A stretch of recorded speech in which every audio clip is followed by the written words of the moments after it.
한 해 깨끗한 그릇이 되자, 이 주제의 말씀을 가지고 관련된 말씀을 올 한 달간 나누어왔고, 오늘 이제 그 마지막 시간으로 오늘 말씀을 함께 나누고자 하는데요. 오늘 말씀에서는 나이별로 나누고 성별로 나눠서 말씀을 하고 있습니다. 그런데 우리가 이제 그 나이에 해당되는 사람만 그 말씀이 들어야 될 말씀이 아니고, 사실은 우리의 인생의 여러 지점에서 필요한 부분들이죠. 그러다 보니까 우리가 이 말씀 하나하나 속에서 어떤 연령이나 성별에 상관없이 나에게 주시는 말씀이 될 수 있기 때문에 오늘 그런 말씀을 좀 몇 가지 나누고자 합니다. 먼저 본문 2절에 보면은요, 늙은 남자로는 절제하며 경건하며 신중하며 믿음과 사랑과 인내함에 온전하게 하고, 그렇게 말씀을 하고 있죠. 늙은 남자라고 했는데 그 당시에 이 평균 수명이 한 40세에서 좀 더 많이 사는 사람은 한 50세, 뭐 전쟁도 많고 질병도 많기 때문에 그렇겠죠. 그러다 보니까 여기서 이제 늙은 남자라고 하는 것은 이제 50대 후반에서 60대 이상 이렇게 된 분들을 지금 지칭하는 것으로 우리가 이해를 할 수가 있습니다. 그들에게 있어야 할 모습으로 가장 먼저 언급하는 것이 절제와 경건함이다, 이렇게 이야기를 하고 있어요. 절제와 경건함. 여러분, 이 절제하다, 이 말의 원뜻은 술에 취하지 않은 상태를 가리키는 말입니다. 술에 취하지 않은 상태. 예로부터 술이라고 하는 것은 어떤 음식을 대표합니까? 사람을 어떤 주식으로 먹는 건 아니지 않습니까? 술의 용도는 우리의 마음을 좀 기분을 좋게 하고 사람들과 함께 있을 때 뭔가 분위기를 좋게 만드는, 그런 즐거움을 갖게 만드는 음식을 대표하는 것이 술이라고 할 수 있죠. 나라마다 그런 술을 담그는 방법 다 조금씩은 다를지 몰라도 술이 없는 나라는 없는 것 같아요. 근데 절제라는 것은 그러한 것들이 주는 즐거움보다도 하나님의 영, 성령이 주시는 즐거움을 위해 그런 것들을 조절할 수 있는 모습, 이것이 절제라는 것입니다. 그래서 술에 취하지 않은 상태라는 말로써 그 절제를 표현을 하고 있어요. 근데 이런 절제를 늙은 남성들에게 요구하고 있는 이유는 신앙의 연륜이 쌓인다는 것, 그리고 인생의 연륜이 쌓인다는 것은 특별히 크리스찬으로서 이러한 하나님이 주시는 기쁨이 무엇인지를 맛보고 경험하고 알므로 해서 그러한 것을 위해서 다른 종류의 즐거움을 컨트롤할 수 있는 모습을 갖는다는 것을 의미하는 것입니다. 절제에 이어서 나오는 경건함도 그 비슷한 의미를 가지고 있어요. 경건이라고 하는 것은, 여기서 말한 것은 불경건한 모습과 경건한 모습 사이에서 항상 그 시소처럼 기울기가 어느 쪽으로 쏠려 있는 상태를 가리키는 말이에요. 경건한 모습 쪽으로 기울어져 있다, 이런 뜻입니다. 그러니까 사람들이 열이면 일곱 여덟은 그런 모습, 경건한 모습이 나오기 때문에 사람들이 볼 때 아름답고 존경받을 만한 모습으로 비추어지는 그런 상태의 모습을, 이 경건함을 이야기를 하고 있는 거예요. 어느 정도 경건 생활을 함에 있어서 안정감 있는 모습을 표현을 하는 것입니다. 모이는 것에도 그렇고 예배 자리도 그렇고 개인 경건의 자리들 포함해서 뭔가 교회로서 해가는 일들 가운데서도 항상 안정감 있게 참여하고 주도해가고 일을 진행하고, 그런 모습을 지금 그렇게 표현을 한 것입니다. 그 성경이 신앙의 연륜이 있는 남성들에게 기대하고 있는 모습이라는 것이 무엇이냐? 그것은 하나님이 주시는 경건한 걸음을 통해서 주시는 기쁨이 무엇인지를 맛본 사람이어야 된다는 거예요. 그래서 그것을 위해서 필요하다면 이런 즐거움을 주는 음식이라든지 어떤 다른 활동이라든지 이런 것들을 기꺼이 조정할 수 있는 절제함을 갖춘 사람을 성경이 기대한다는 것입니다. 그리고 경건 생활을 함에 있어도 불안정하지가 않고 안정감 있게 지속적으로 뭔가 예배를 참여하고 하나님 앞에서의 어떤 결단한 바를 지켜나가는 이런 모습이 안정적으로 이루어지는 모습을 성경이 신앙의 연륜이 있게 된 남성들에게 기대하는 모습이라는 거예요. 반면에 여러분 젊은 남성들에게 무엇을 말씀하고 있는가를 보면은 본문 6절에 보니까 너는 이와 같이 젊은 남자들을 신중하도록 권면하되라고 해요. 신중하도록 권면하되. 신중하다라고 하는 것은요, 곰곰이 생각해보다라는 뜻이에요. 곰곰이 생각해보다. 그러니까 젊은 남성들에게 필요한 것이 무엇이냐면 뭔가를 하기에 앞서서 이런 곰곰이 생각하는 시간이 필요하다는 것입니다. 그렇지 않습니까? 우리 젊음이라는 것은 생각하기 이전에 행동하는 게 먼저 나오는 그런 나이에 어떤 건강을 갖추고 있고 마음을 가지고 있기 때문에 뭔가 신중하게 곰곰이 생각하기보다는 일단 행하고 본다는 것이죠.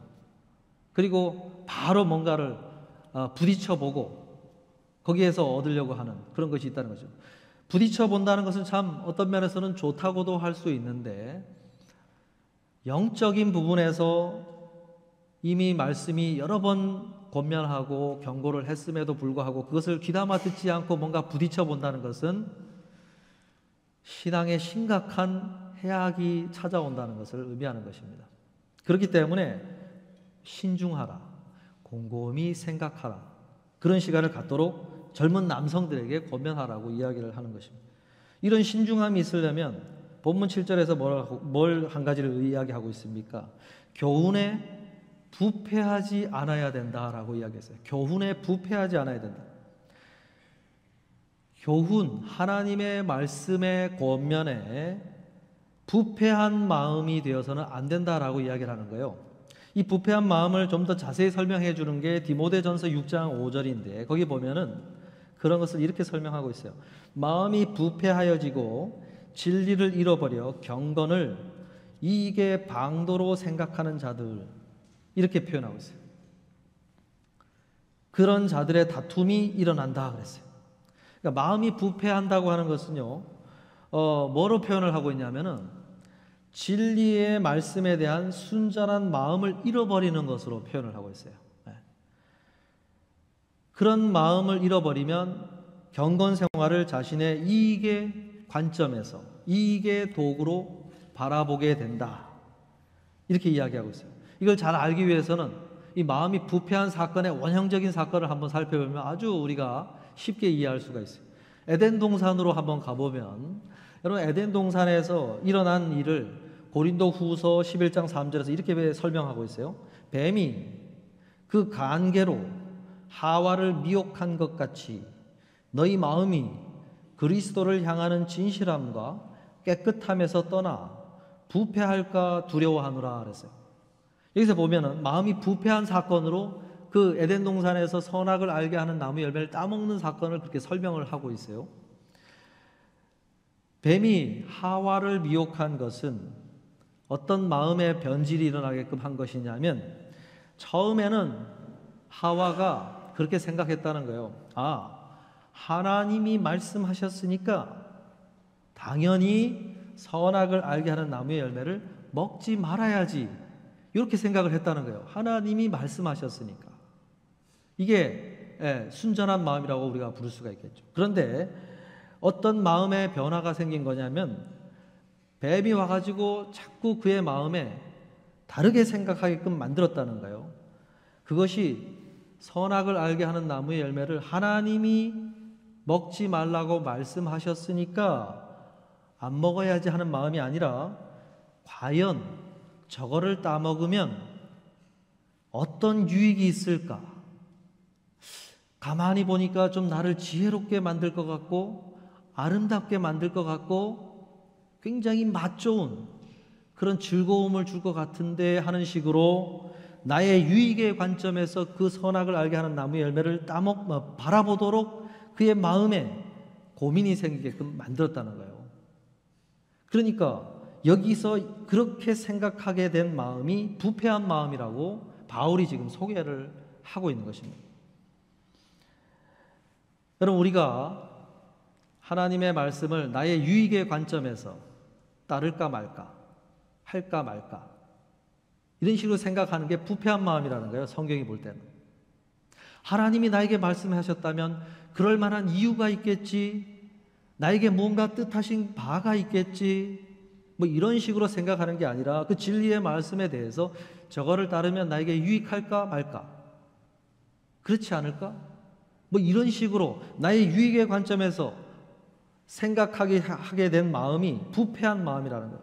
젊은 남성들에게 있어야 될 마음은 가장 먼저 내가 뭔가를 행하기 전에 곰곰이 생각해 보는 시간을 충분히 가지려면은 하나님의 말씀을 바라보는 그런 유익의 관점에서 그 말씀을 대하는 것이 아니라 하나님이 나에게 말씀하시는 선한 뜻을 믿는 신뢰의 마음으로 그 말씀을 대하는 자세가 먼저 이루어져야 그게 가능하다고 하는 것입니다. 유익의 관점으로 신앙생활을 바라보고 말씀 생활을 바라보고 모든 걸 하기 때문에 안정감이 없지요. 열이면 그런 어떤 경건 생활을 하는 것에 있어서도 열이면 한 번, 두 번 할까 말까, 그렇게 되는 이유가 왜 그렇습니까? 그게 나에게 손해가 오고 유익의 관점에서 자꾸 보니까 가면 피곤한데, 가면 내가 해야 될 거 못할 것 같은데, 이런 식으로 생각을 하기 때문에 신앙생활에 안정감이 없는 거예요. 반대로 상대적으로 신앙의 연륜 속에서 그런 걸 많이 체험한 나이가 지긋한 연륜이 있는 남성들은 열이면 7, 8은 그런 순전한 마음으로 바라보면서 걸어가기 때문에 신앙생활에 안정감이 있게 된다는 거예요. 이 차이를 대조하면서 성경이 지금 이야기를 하고 있습니다. 그래서 젊은 남성들에게는 뭐가 필요하다고 이야기하냐면 7절, 8절에, 특별히 7절에 범사에 내 자신이 선한 일에 본을 보이며, 그래요. 뒤도 보고 지금 바울이 너가 먼저 선한 일에 본을 보여라. 젊은 사람들에게는, 젊은 남성들에게는 본을 보이는 롤 모델을 눈앞에서 보여주는 역할을 하는 사람들이 필요하다라고 이야기를 하고 있어요. 그러면서 먼저 앞장서서 디도가 본을 보이고 그렇게 하라고 말씀을 하는 거죠. 만약에 젊은 남성들에게 그런 자신이 따라야 될 롤 모델을 성경에서나 현장에서나 그런 걸 갖지 못한 사람은 어떻게 되냐면은 자꾸 자신과 비슷한 사람과 보폭을 맞추려고 하든지 아니면 자꾸 뒤로 물러나게 된다는 거예요. 그래서 자신보다 앞서서 뭔가 바르게 걸어가고 있는 사람의 롤 모델을 가진 사람은 그걸 자꾸 따라가려고 애를 쓰게 되어 있다. 그 사람을 따르고 그 사람을 신뢰하고 그 사람과의 관계 속에서 자꾸 믿음의 진보가 있게 되고 성장이 있게 된다. 그래서 본을 보이라, 이렇게 말씀을 하고 있는 거예요. 여러분, 우리는 올 한 해 특별히 젊은 남성분들에게는 무엇이 있어야 되느냐? 성경에서 찾든 현장에서 찾든 내가 어떤 모습을 따라야 될 것인가에 대한 롤 모델을 발견하는 작업이 올 한 해 있어야 된다는 거예요. 성경 말씀에 여러분 믿음의 선조들이 얼마나 많이 소개되고 있습니까?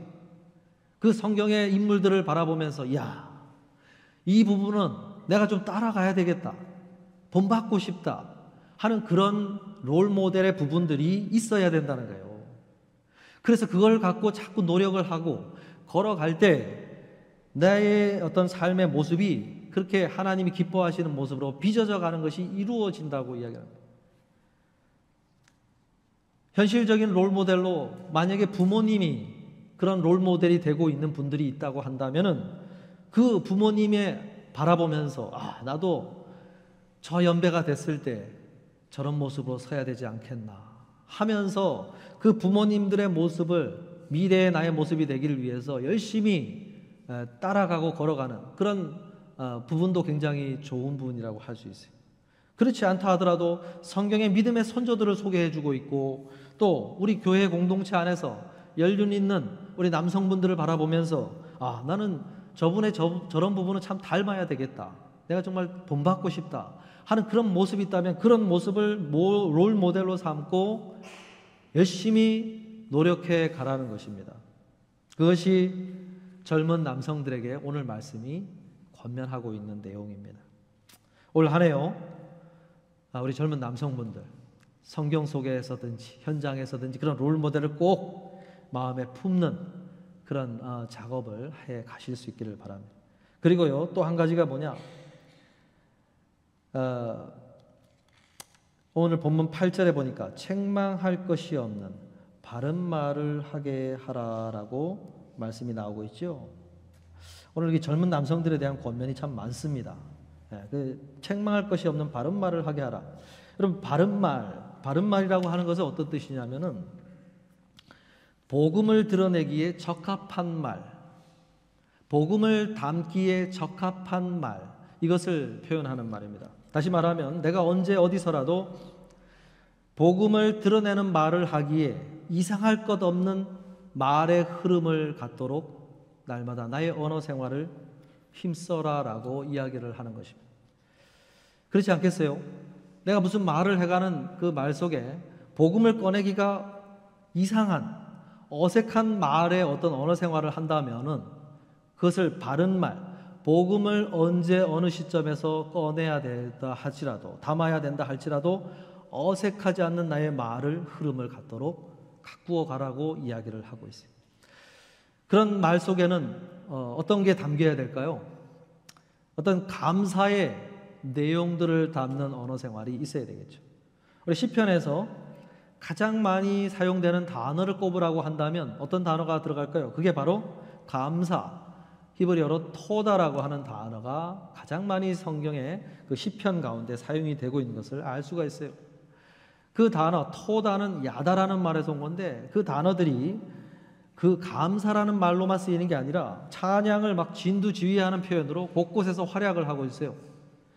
하나님이 행하신 어떤 일들을 인정한다라는 뜻을 뜰 때도 그 단어가 튀어나오고, 하나님이 행하신 일들을 기쁨으로 고백하고 있는 것에도 그 단어가 사용이 되고, 어떤 죄를 고백할 때에도 그 단어가 사용이 돼요. 그러니까 시편의 거의 대부분에 관여하고 있는 말이 감사라는 말입니다. 감사. 그러니까 감사함으로 하나님 앞에 나아오라고 하는 그 표현들이 굉장히 많이 등장하죠. 심지어 신약 성경에서는 그 감사가 유카리스테오라고 하는 단어가 성찬식을 가리키는 말로 발전이 돼요. 그 정도로 이 감사라는 말이 굉장히 중요한데, 우리의 언어 생활이요, 특히 젊은 남성들이 뭔가 말을 하다가 거기에 나 이러이러한 게 너무 감사해, 만약에 이런 말을 자주 사용하는 언어 생활을 갖고 있다면 거기서 조금만 더 나가면 하나님이 우리에게 참 감사하게 만드는 일들을 많이 하셨어, 이게 발전이 되는데 전혀 어색하지 않죠. 그죠? 근데 만약에 굉장히 부정적인 말을 주로 하던 거기에다가 어떻게 그 복음을 담을 수 있을까가 굉장히 힘든, 거리감이 있는 언어 생활을 하지 않도록 내 말의 언어를 갖고 가라고 이야기를 하는 것입니다. 그래서 하나님을 향한 어떤 감사의 말이 들어있는가, 하나님을 향한 어떤 믿음의 단어가 들어있는가, 하나님을 향한 어떤 신뢰가 묻어있는 말을 하고 있는가, 이런 것들을 내가 하는 말의 흐름 속에서 살펴보라는 거예요. 우리는요, 각자가 어린 시절부터 연습해오고 배워온 말의 어떤 패턴, 습관을 가지고 있습니다. 근데 그 말의 습관이 복음을 담아내기에 부적합한 그러한 말들이라고 한다면은 노력을 하라는 거예요. 바른 말을 하도록, 바른 말을 하기에 힘쓰도록 해 가라고 하는 거예요. 여러분, 올 한 해 우리 젊은 남성분들 특별히 내 말의 어떤 흐름이 어떤 흐름을 가지고 있는지 한번 살펴보면 좋겠어요. 저는 이제 그 코미디언들 이렇게 개그를 하는 그 개그 속에도 각자의 그 캐릭터가 다 담겨지지 않습니까? 근데 어떻게 보면 어떤 분은 이제 조금 이렇게 상대방을 깎아내리면서 웃기는 스타일의 개그를 구사하는 분이 있고, 어떤 분은 굉장히 이렇게 칭찬하고 뭔가 이렇게 높여주는 그런 어떤 개그를 하는 그런 개그맨들을 이렇게 보게 되는데 성경이 지지하고 있는 개그는 어떤 개그인 거예요? 높여주는 개그. 근데 정말로 그 약간 상대방을 깎아내리면서 웃음을 연출하려고 하는 개그맨도 사석에서 이렇게 개인적으로 만날 때 이렇게 이야기할 때 진솔한 모습 보면은 굉장히 인간미가 넘치더라고요. 그러니까 그거는 이제 개그를 위해서 어쩔 수 없이 하는 거죠.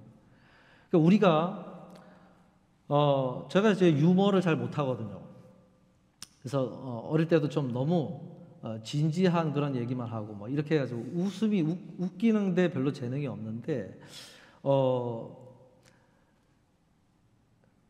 그런데 우리가 정말 개그를 하고 적절하게 사람과의 맞춰주기 위해서 하는 언어를 또 여러 가지로 구사를 하다가도 정말로 내가 진솔하게 내 마음을 꺼내 보이는 얘기를 할 때 그런 것들 속에는 그런 어떤 바른 말의 흐름이 갖춰져 있어야 된다는 것입니다. 그러한 것을 성경이 원하고 있고 하나님이 원하신다는 거예요. 사랑하는 성도 여러분, 오늘 한 해 이런 바른 말의 흐름을 갖는 그런 것을 좀 노력해 보는 것이 오늘 우리들에게 필요할 줄로 믿습니다. 본문 3절에 보면요, 이제 늙은 여인들에 대해서 이야기를 하고 있습니다. 늙은 여자로는 이와 같이 행실이 거룩하며 모함하지 말며 많은 술의 종이 되지 아니하며 선한 것을 가르치는 자들이 되라 라고 이야기를 하고 있어요. 여기도 마찬가지 나이적으로는 우리 여인들이 좀 평균 수명이 좀 더 높은 것 같아요. 그 당시에도. 그래서 성경에도 보면 과부들이 많이 등장하지 않습니까? 그래서 한 60대 초반에서 그 이상 되는 분들을 지칭한다고 우리가 볼 수가 있어요. 이런 여인들이 행실이 거룩해야 된다고 이야기를 하면서 가장 먼저 꺼낸 것이 모함하지 말라라고 그랬어요. 모함하지 말라. 모함하다라고 하는 말은 어떤 소식을 전한다고 하는 말인데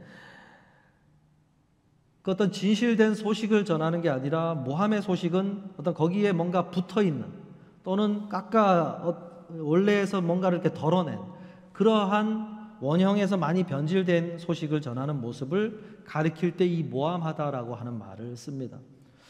아무래도 여인들이 남성들보다는 대화의 양이 많지 않습니까? 횟수도 많고 그러다 보니까 그 당시에도 이러한 어떤 실수와 이런 모습들이 많이 연출이 된 것 같아요. 그래서 모함하지 말라라고 이야기를 하고 있어요. 그러니까 교회 안에 연륜 있는 우리 여인들에게 무엇을 성경이 기대하고 있냐면 말의 필터링 역할을 하라라는 그런 것을 기대하고 있다는 것입니다. 우리가 이제 물을 생수로 먹는 시대가 지금 지났지 않습니까? 또 정수해서 쓰고 소독해서 먹고 마찬가지로 교회 안에 이런 필터링 역할을 연륜 있는 여인들이 분별력 있게 이렇게 함으로써 이런 모함의 말들이 깨끗한 말로 변화가 되어 교회 안에 흐르도록 하는 역할을 이 연륜 있는 신앙의 연륜을 갖춘 여성분들이 하라고 성경이 권하고 있는 것입니다. 그러면서 이 역할을 잘하려면 오히려 젊은 여성들에게 선한 것을 가르치는 역할을 적극적으로 하라고 가르치고 있어요. 그냥 가만히 소극적으로 내가 조심해야지 이런 것만 있어서는 안 되고 오히려 정말로 선한 내용을 우리 젊은 여성들에게 가르치는 일을 적극적으로 하라. 이런 걸 하다 보면 나 자신이 그런 모함하는 말을 안 하게 되고 그다음에 필터링 역할을 잘 하게 된다라고 이야기를 하고 있습니다. 뭘 가르쳐야 되느냐? 4절 5절에 보니까 그들로 젊은 여자들을 교훈하되 그 남편과 자녀를 사랑하며 신중하며 순전하며 집안일을 하며 선하며 자기 남편에게 복종하게 하라 그래요. 집안에서의 모습을 지금 이야기를 하면서 가장 먼저 무엇을 가르치라고 이야기합니까? 남편과 자녀를 사랑하도록 교훈하라 라고 이야기했어요. 언뜻 보면요, 요즘 시대는 더 우리 여자분들을 보면은 자녀들은 굉장히 사랑하시는 것 같아요. 그런데 남편을 사랑하는가 한번 질문해 본다면 여러분 어떻게 대답을 할 수가 있겠습니까? 남편을 사랑한다는 것은 어떤 의미일까요? 남편에게 복종하는 것이라고 표현을 하고 있어요. 남편에게 복종. 그럼 이제 반발이 일어나죠. 요즘 같은 시대에 무슨 복종이냐? 근데 이 복종하다는 말이 우리가 보통 이제 하기 싫어도 따라가고 하는 말에 예예하면서 뭐 순종하는 것만 생각을 하는데 원래 이 말의 거의 80% 이상은 어떤 것을 사용되냐면 존중해주고 높여준다라는 뜻을 가지고 있어요. 강하게. 그러니까 남편에게 복종한다라고 하는 것은 남편을 높여주라는 얘기예요. 이 당시에도 남편을 존중하고 높여주라고 이렇게 이야기하는 것을 보면 당연히 이루어지지는 않았다는 것이죠. 글쎄요, 뭐 그렇게 하시는 분도 있겠지만 일반적으로 우리가 남편을 높여주고 존중해 주지는 많이 못하는 경우들이 많지 않습니까? 그런데 왜 그렇게 해야 되냐면 하나님의 말씀이 비방을 받지 않도록 하기 위해서다라고 설명을 하고 있어요. 무슨 얘기냐면 우리가 그리스도인으로서 하나님의 말씀을 듣고 배우고 또 나누지 않습니까? 전하고. 그런데 그 모습이 믿지 않는 남편과 가족들, 주변 사람들로부터 비방을 받을 수 있다. 무엇 때문에요? 내가 남편과 자녀를 대하는 모습 속에서 그것이 비방을 받을 수가 있다고 이야기를 하는 것입니다. 그러면서 베드로전서 3장 1절 2절에서는 아내들아 이와 같이 자기 남편에게 순종하라. 이는 혹 말씀을 순종하지 않는 자라도 말로 말미암지 않고 아내의 행실로 말미암아 구원을 받게 하려 함이니 너희의 그 두려워하며 정결한 행실을 봄이라. 그랬어요. 무슨 이야기입니까? 이 아내가 나를 정말로 높여주고 존중해주는 그런 모습을 보면서 그것이 내가 잘나서 남편이 생각할 때 내가 잘나서 내가 그럴만해서 라고 생각하기보다는 그 아내가 하나님의 말씀을 따르기 위해서 그렇게 하는 것을 보면은 야, 어떤 하나님이시기에 저 아내가 그 하나님을 따라 말씀을 지키려고 저렇게 하나 하는 것을 보면서 감동을 받아 하나님을 믿게 되는 구원이 일어난다고 이야기를 하는 것입니다. 여러분, 우리는 남편, 아내, 믿지 않는 가족들을 위해서 구원해 달라고 하나님의 전적인 은혜를 요청하면서 기도를 많이 하지요. 그런데 성경이 어떻게 얘기하는 거예요? 하나님은 내가 남편을 높여주고 존중해주는 그런 순종의 걸음을 통해서 하나님이 그 은혜를 주시려고 기다리고 있고 응답하시려고 하고 있다 라고 이야기를 하고 있다는 거예요.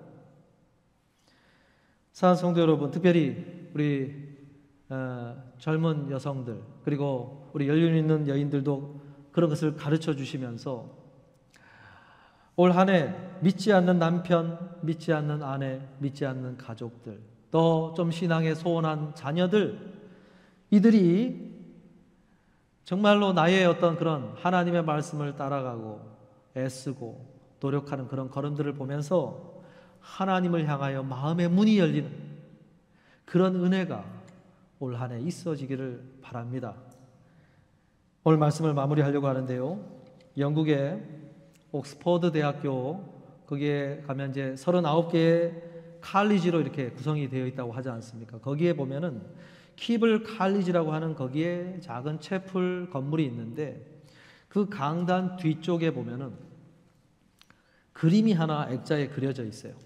뭔가 이렇게 빛이 나는 듯한 색상을 구현을 해가지고 빛을 비춰놓은 게 아닌데도 빛이 나는 것처럼 보이는 그림이 있습니다. 그 그림에 보면은 요한계시록 3장 20절에 예수님이 누구든지 내 음성을 듣고 마음의 문을 열면이라는 그 말씀의 모티브를 삼아서 영국 출신의 화가 윌리엄 홀맨 헌트라고 하는 사람이 세상의 빛 이러한 제목을 붙여가지고 그린 그림이 걸려져 있어요.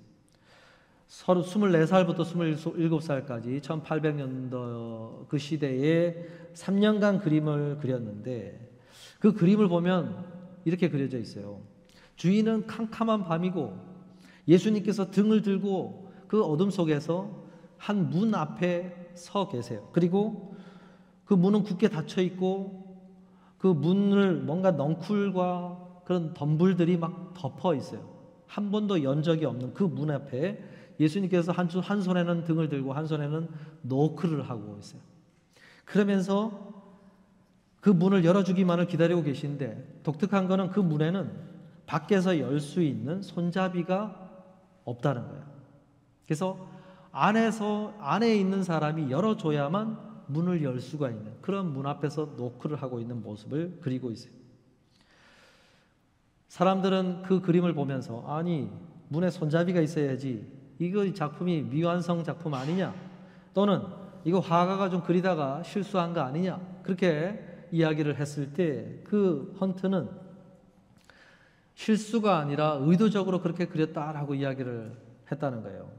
굳게 닫힌 우리의 마음에 예수님이 들어오시도록 스스로의 마음의 문을 열어야 합니다 라는 그런 메시지를 담고자 일부러 그렇게 문을 그렸다는 거예요.